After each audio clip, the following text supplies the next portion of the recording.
shit, man. Big ATM business, big PNG shit. We rocking with Mile High. We already know what's going on. Spirit Springer. Let's go. It's Cowboy the Wild Boy checking the in. You watching Mile High Minute. Mile High Minute, man.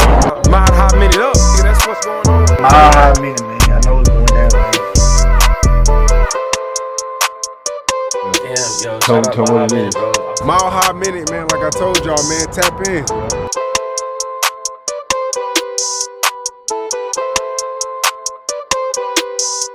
Alright, man.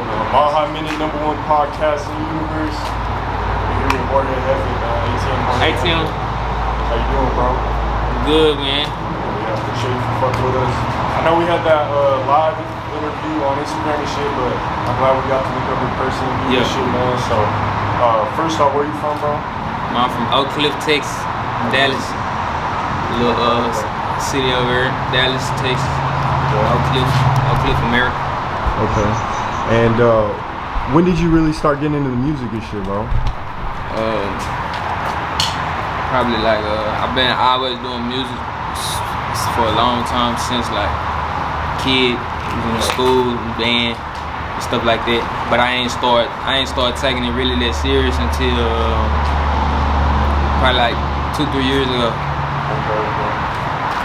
So when you first started making music, were you like, you know what I'm saying, in the house, like, you know, recording on like a home studio and shit, or like how did you really get introduced into music? Yeah, the beginning of my career of music, it's always been home studio.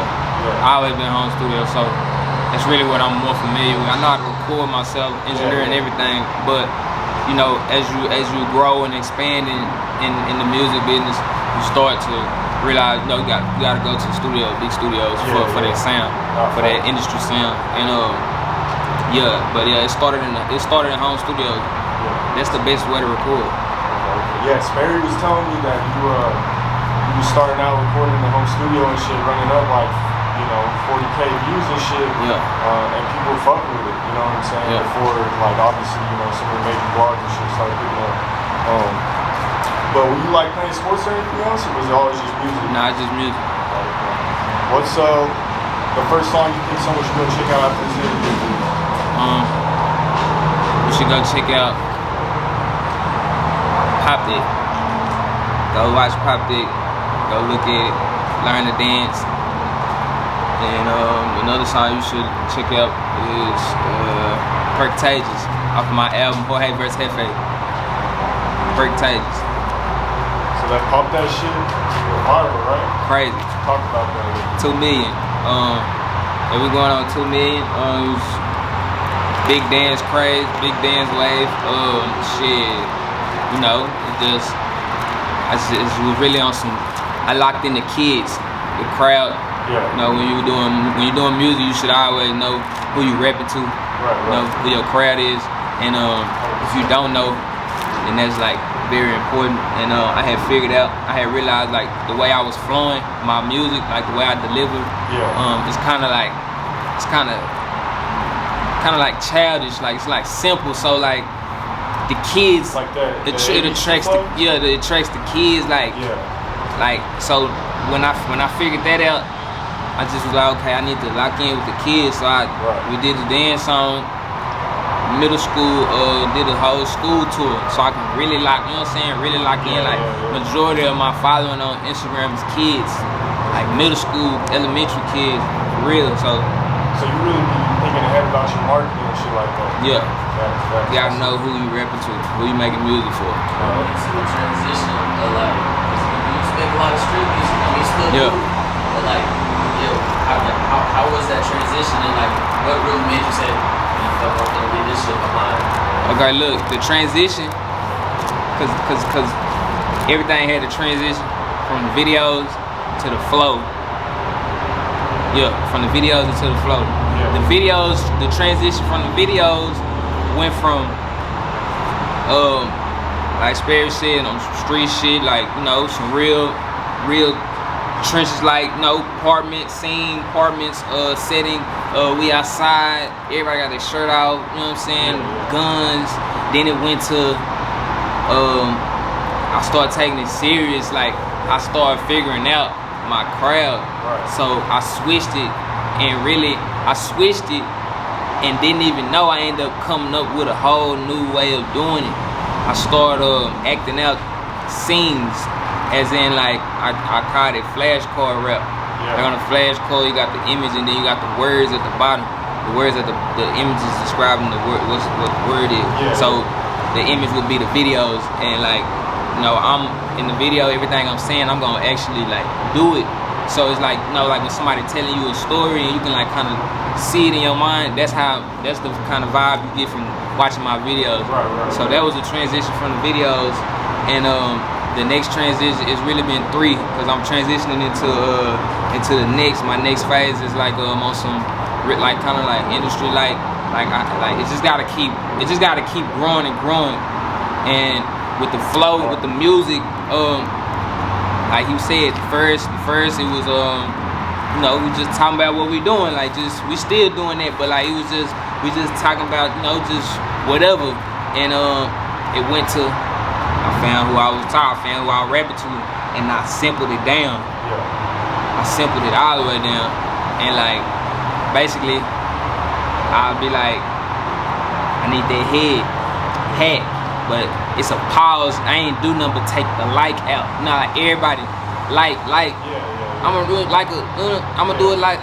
no, I just deleted like. Okay. That's really was the Man, whole. you really be thinking ahead. Nah, like, for real. analyzing this shit like So like, that was the second transition of the flow, and then like now where we at right now, I'm just really just showing skill that I can rap, that I really can rap, because a lot of people were like, I ain't gonna say they weren't taking me serious, but they was kind of like, you know, they were laughing at it, and it was gaining a lot of hate, because it was gaining a lot of hate because it was so simple, and people were like, man, I can rap like this. How the hell he blowing up and I can do that shit? You know, so that's kind of what the transition from that went to. Okay, so how did you tap in with like Yella Beezys and shit? Is it something like deeper than music, or like did y'all just start fucking with each other on the music shit? Yeah, for sure. How Me and Yella Beezys from the same hood. Okay. We from Holly Hill, from Oak Cliff, and been seeing Yella. We been seeing Yella. It was but way before music. I wasn't never on like trying to push a song with him. I was always coming to him, asking him what I should do. Yeah. Every time I see him, it would never be me trying to like get a song. It was always me like asking for advice, like industry advice, you know, shit for later on. You know, he just was telling me get the ball rolling. Once it's rolling, don't let it stop. And shit, basically the same shit. Learn who you rapping to, and just, you know, have something come in the game with your own jacket, not a jacket that he already got on. Like basically, you know, sound like yourself. Yeah. So what happened with the Headlocc? You were supposed to be on that, and now it's Thug. Yeah. And they actually just dropped the video, I think, like yesterday. Yeah, they just dropped the video yesterday. It was that was really about Pop that he sent me the song. Yeah. And he was just like telling me like, don't marry no song, cause you know, Pop that was going crazy for a little minute, going crazy, but then you could like kind of see it, like, you know, other dances start coming out or whatever, and you know how it goes, just, you know, the next fad, the next trend, you know, that's just what it is. And he was just telling me, don't marry a song. If you gotta go to something else, you gotta go to the next thing, And he ended up like, I got a song, y'all, I'm finna let you have the song. He sent me the song, and shit, when he sent me the song, I did the verse the day after, something like that. And then shit, I did the verse, sent it back, boom, he was like, shit, you can drop it whenever with the woo. Yeah. But he had went to like a label meeting or something like that with his label, like a sit down, and they were just listening to all his music, and they liked the song. They really liked the song, so they took the song, you know, they bought the song or whatever, and it really ain't nothing you can do because it's his label, but you know. I wasn't tripping though, cause it's a lot more shit, like, you know, me and Yella got a lot more shit. We PMG, I'm PMG. You know, it's a family thing. So I seen when we first got in contact on Instagram, I could tell right away you were like going, you were hustling, bro. Yeah. Going. So talk about some shit that you went through you know, growing up, that's kind of motivated you and push you to, you know, keep going, keep striving, keep working in this rap shit, and, you know what I'm saying?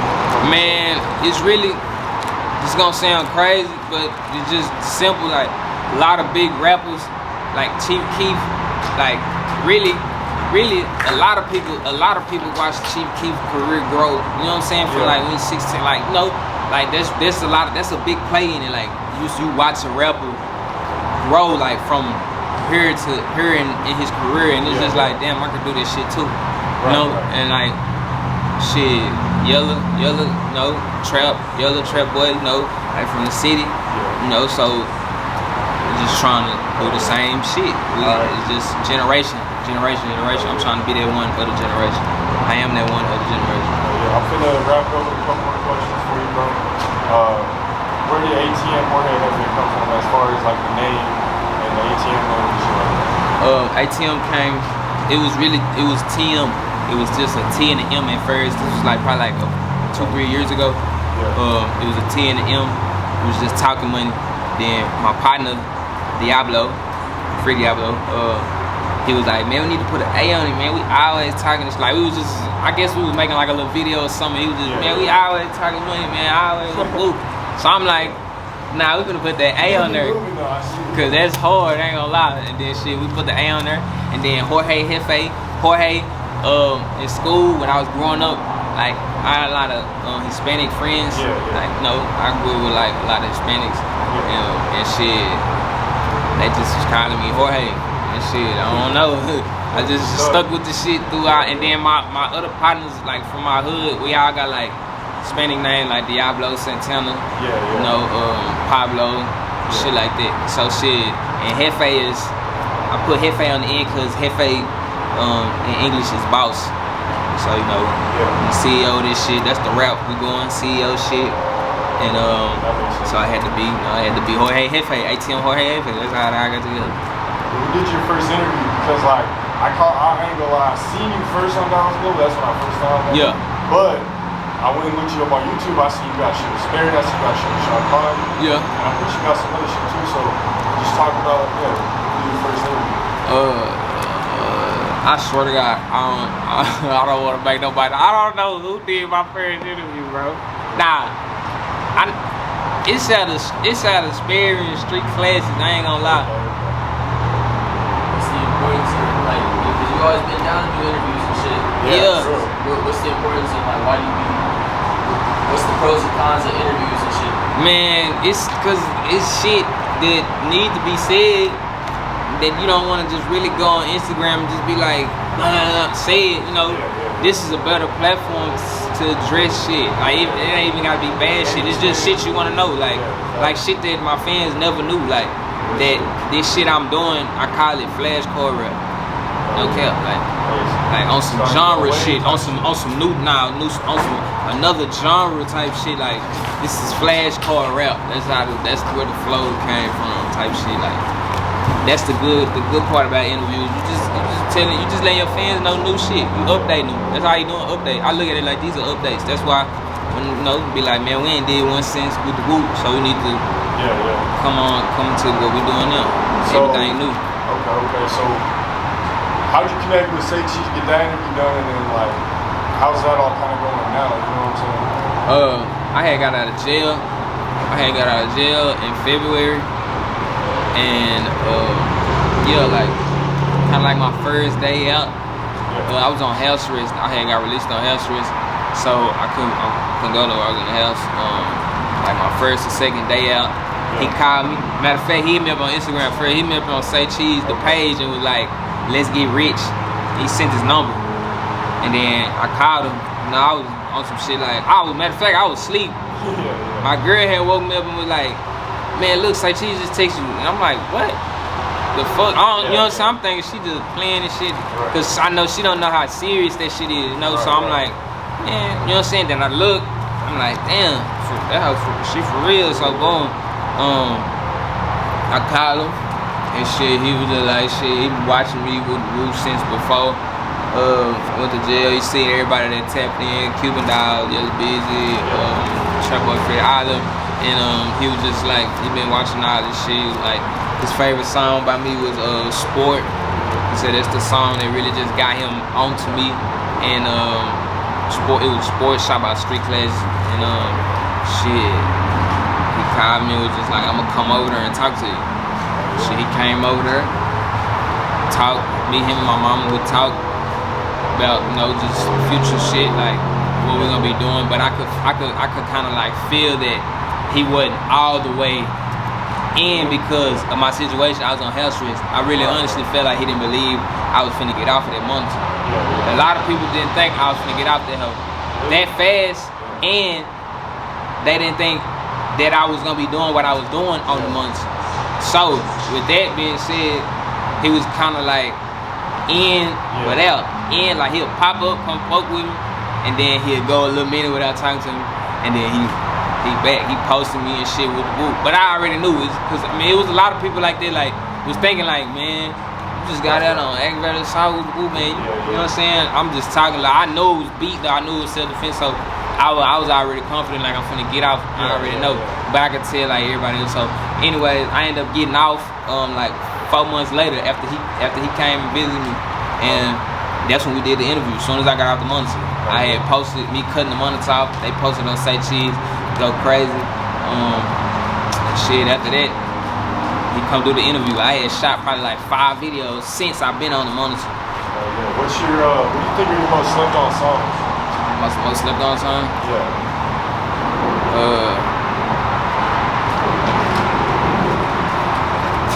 Or a couple. What's the name of that song you had dropped on your shit?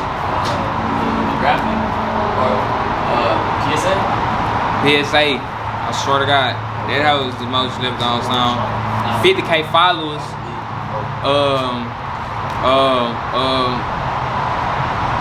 What's another slept on song? Mode. So slept on. That's it. I like 10 days. I feel like that's it. 10 days is hard. How did Instagram come together with Splurge?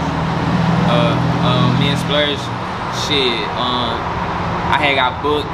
It was this one. It was shows just popping up everywhere. I'm getting booked for everything. I'm talking about Splurge's birthday. He throwing the B-Day badge for him, and he had like who he had? Q Food, Queen FN, Bill Double, South Walking them, F&B Long Money. Damn, who else he had? Man, he had Gauge, 12 Gauge. Man, he had everybody, man. Shit, we all got booked on. It was like a fucking super rapper, super show, like a big super show.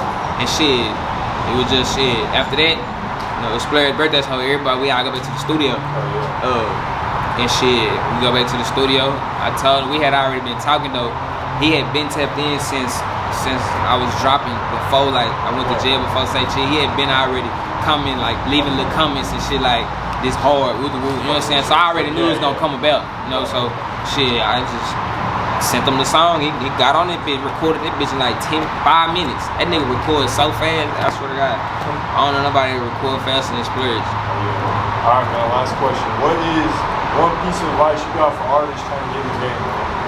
If you're trying to get in the game, okay, look, if you're trying to get in the game and you don't have no platform, build your Instagram, build your YouTube channel, and just keep feeding them content, keep giving them stuff, keep giving them. You gotta prove to them why they should listen to everything you release. That's what you gotta prove that to them. That's after you show them why they should go click every time you drop something, they gonna stick. No cap. You don't need no. I ain't gonna lie. You need some money.